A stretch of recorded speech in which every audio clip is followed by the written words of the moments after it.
প্রথমবারের মতো গোলাপি কালারের কাশ্মীরি চা আমি ট্রাই করব, আর সেটা তোমাদের সাথে শেয়ার করবো না তা তো হয় না। আশা করছি তোমাদের অনেক ভালো লাগবে। এই চা বানাতে আমি ব্যবহার করছি প্রাণের কাশ্মীরি চা, যেটা হচ্ছে গোলাপি কালার।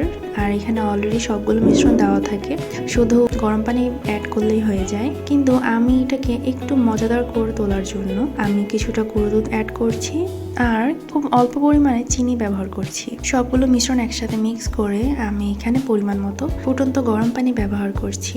আর দেখো, এটার কালারটা কিন্তু অনেক বেশি সুন্দর, গোলাপি রং হয়ে গিয়েছে।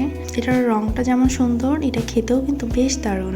আমি এটা একবার ট্রাই করার পর থেকে একদম ফ্যান হয়ে গিয়েছি। আমি চা খেলে এখন এই প্রাণের কাশ্মীরি চাটাই আমি খাই বেশি। তোমরা ট্রাই করে দেখতে পারো, আশা করি তোমাদেরও অনেক বেশি ভালো লাগবে। এটা কিন্তু সত্যিই খুব মজা। সো তোমাদের কেমন লাগলো আমাকে কমেন্টে জানাতে ভুলবে না। আজ এই পর্যন্তই, আল্লাহ হাফেজ।